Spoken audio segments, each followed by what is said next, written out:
Hey folks, welcome to Market Technical Analysis by InTheMoneyStocks.com, your leader in pure technical analysis, avoiding all that Wall Street hype. Today, Friday, August 15th, 2008.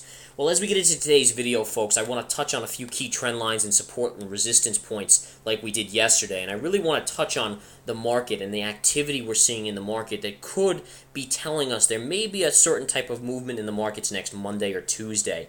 And the movement we're seeing, and I'm going to cover that now, could be a bounce in commodities coming in. And we're seeing the possibility of a downdraft in the markets off of that. It's not showing us the full-fledged analysis points that we always look for the definite moves, and that's why we're not calling it a turn date. I want to be clear about that. We're only seeing the possibility of this being about 65-70%, which by any stretch is a nice percentage, but I think it's important to realize it's not our normal 85-90% chance here going into next Monday, Tuesday.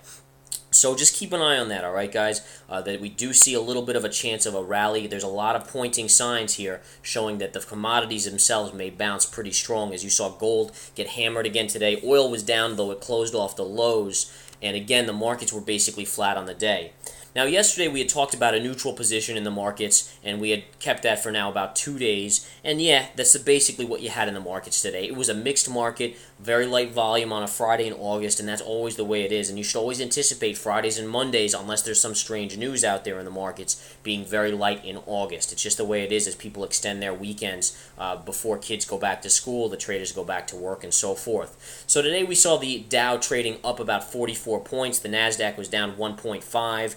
And the S&P was up about 5 points. So a mixed bag out there in the markets. Now let's get right into this intraday analysis, and we'll flip to the intraday chart. And you can see that this market was very small choppy. And when I mean small choppy, on the chart here it looks like this was big moves up and down, but it was not. You can see here it was really from 12.99 to 12.92. That's a very small range in the markets, and it needs to be noted as such.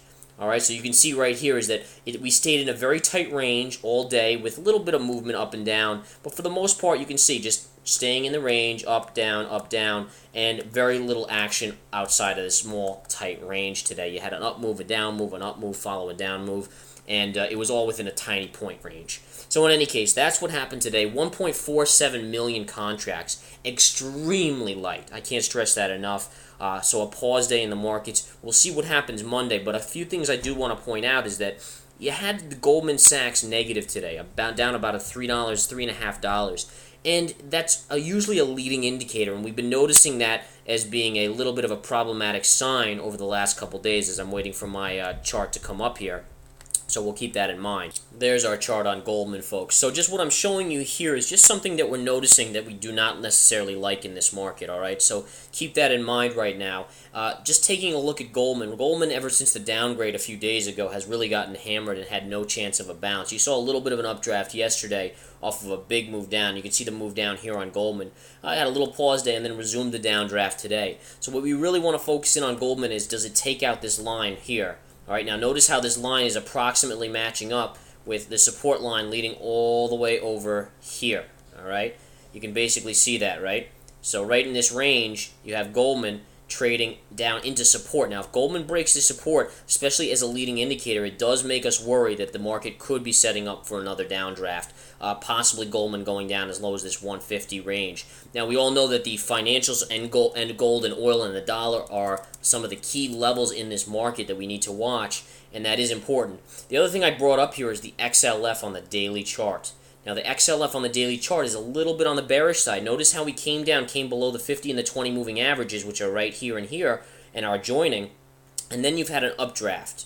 Okay, now whenever you have an updraft, what do you want to look for? Well, number one, does it get over key support and establish itself? Here we do not see that on the XLF. In fact, we see it trading up into the 50 and the 20 moving average. Now, this is somewhat of a bear flag possibility, or in spirit of bear flag, and oftentimes if this can't get above on Monday, now watch for it, because there's a possibility it can, and if it does get above, then the market may have a little bit of an updraft in it. But what the key here is that you are trading and you haven't gotten above it yet, and that could yield a little bit of a down move coming either Monday or Tuesday, as we're mentioning. Now, with gold, the GLD got slammed today again, and look at this cliff dive on gold. All right. Now, what we want to watch for is whether or not we have a bounce in gold. Look at the high volume also. That's also possibly signaling near term or getting close to a bottom. I could see gold trading on the GLD, and the GLD is what we follow gold with, down as low as about 76 or so, and that would be probably the base. Now, it hit 76.61. It could go as low as 76, but it is setting up for a bounce. There's no doubt about it. So be ready for that come Monday, Tuesday, all right? And obviously, you just want to be watching here in the markets, but there are signs out there in our calculations on our 7 key proprietary indexes and technical indexes that we calculate or showing about. Right now, of the 7, there's 4 to 5. It's a mixed bag. So as again we said, 60 to 70% chance of a downdraft coming and a bounce in commodities early next week. So just keep in mind, we're not talking about a major sell-off by any stretch at this stage, guys. We're not talking about us going back to the lows on the index charts, and we're going to flip over to the futures chart here on the daily. But again, whenever we talk about the downside, what I've been pointing out in the previous videos is you have to just watch this line. This is everything right here. Okay, watch this line right here that I drew in. If we break below that, that is a very bearish sign, and we could see a massive sell-off. But my guess is we may retest that line next week, possibly. So we'll continue to watch that, folks, and that's really what it's all about. Now, should we see commodities continue lower, the markets may continue to get a little bit of a bid, but what I did see today, and what kind of made me begin, or made us at In the Money Stocks begin to really calculate these proprietary indicators and check things out, were the fact that oil was dropping big today. Oil was down as much as $3 to $4 at one point during the day. Now, it closed off those lows, but when it was down that much, the markets were really not up much. You saw the Nasdaq trading up a couple points maybe, and that's telling you here is that near term the Nasdaq especially is overbought. All right, look at this extension move on the daily chart of the Nasdaq. Absolutely huge. In addition, you're coming into some key resistance areas on the Nasdaq. One being right up here. That's a key one right there. Also, you have another one right around here, which we're hitting today/yesterday. We came right into that point. You can see the tip of that level right there, the tip of that level there, and you gapped above it today, but you sold off to close below that resistance level. So these are the two levels that we're watching very closely according to our calculations that could be showing a major overbought situation in the Nasdaq. And really what we're looking for is a possible pullback, number one, to right here, and then number two, if it breaks that, possibly right into this area right here. All right, and in which case that you'd be talking about the moving averages moving up into that area over the next week or so. So let's keep a close eye on this Nasdaq because of the extension. It really just needs a pullback at this stage. Once we get a little bit of a pullback, then we start looking long again, as the market should be very strong. But again, the signals are out there that are pointing to an overbought situation in the market and a possible decline. Now, let's talk about some odds and ends here. What else are we seeing besides Goldman Sachs being weak today? There were a couple other situations where we saw the XLF a little on the weak side and not the strongest of charts. The XLF was actually positive today, but the fact that it couldn't get above this resistance point worries us. All right, we're looking back at the XLF daily chart, and again, let me remove some of these lines here so we can see them a little clearer. All right. So notice, those of you, I hope you guys can see the moving averages here. It does bother us a little that you couldn't climb above. If we had closed here today, then I'd look for a sideways trade and then an impossible breakout. But you have some major resistance points right up here, plus the moving averages right here, which are good resistance. All right, at that stage, you really got to keep track of the market because you have to realize that we're on a precipice here. I mean, this pattern right here. If this line breaks, and you can see it better on the SPY. Let's flip over to the SPY daily chart. Right here.